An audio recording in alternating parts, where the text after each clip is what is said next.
ખાતે રવિ કૃષિ મહોત્સવ યોજાયો, જેમાં જિલ્લા પંચાયત પ્રમુખ મલકાબેન પટેલના અધ્યક્ષસ્થાને સમગ્ર કાર્યક્રમનું આયોજન કરવામાં આવ્યું।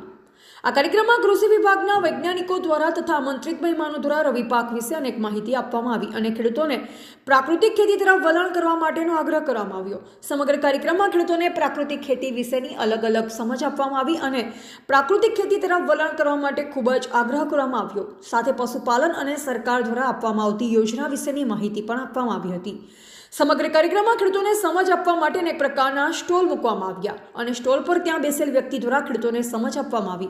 આમ સમગ્ર કાર્યક્રમમાં ખેડૂતલક્ષી માહિતી આપવામાં આવી અને આ કાર્યક્રમમાં જિલ્લા પંચાયત પ્રમુખ, તાલુકા પંચાયત પ્રમુખ, શિક્ષણ સમિતિના ચેરમેન, પ્રાંત અધિકારીશ્રી, તાલુકા વિકાસ અધિકારીશ્રી, મામલતદારશ્રી તથા ખેતીવાડી વિભાગના તમામ અધિકારીઓને સાથે ખેડૂતો ઉપસ્થિત રહી કાર્યક્રમની શોભા વધારી। ટીવી18 ન્યૂઝ નેટવર્ક સાથે ઝહીર સૈયદ, બોડેલી, છોટાઉદેપુર।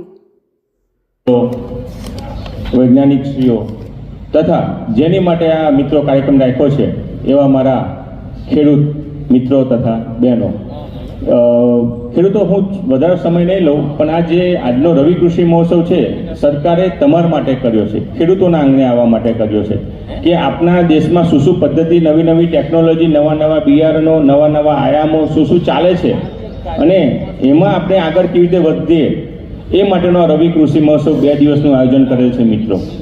વધુમાં તમને કહું કે આપણે અદ્યતન સાધનોથી પણ માહિતગાર થઈએ, એના પણ સ્ટોલો છે, બિયારણના સ્ટોલ છે, અમારા અલગ અલગ વિભાગના અલગ અલગ ડિપાર્ટમેન્ટના પણ અલગ અહીંયા સ્ટોલો મૂકેલા છે। તો સૌ ખેડૂત મિત્રોનો સૌ લાવો લે અને એની માહિતી મેળવે એ સાથે સૌનું હું સ્વાગત કરું છું। આભાર। જય હિન્દ, જય ભારત।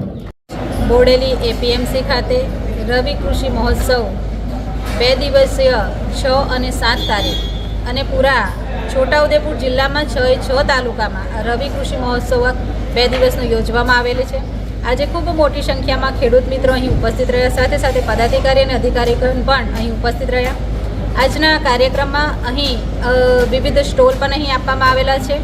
સાથે સાથે અહીંયા ખેડૂત મિત્રોને પ્રાકૃતિક ખેતી વિશે અને પશુઓ વિશે ખૂબ સારી માહિતી અને માર્ગદર્શન આપવામાં આવેલું છે, જેથી કરીને ખેડૂત મિત્રો ખૂબ આગળ વધી શકે, કેવી રીતે વાવેતર કરવું અને એનું ઉત્પાદન કેવી રીતે વધારે પ્રમાણમાં મેળવવું એનું અહીં ખૂબ સરસ માર્ગદર્શન વિવિધ ચિકિત્સકો દ્વારા અહીં આપવામાં આવેલું છે અને 15 લાખ કરતાં પણ અંદાજિત 15 લાખ કરતાં પણ વધારે રકમની અહીં યોજનાઓની સહાય પેટે પણ અહીંને ચેક અને એનાયત કરવામાં આવેલા છે।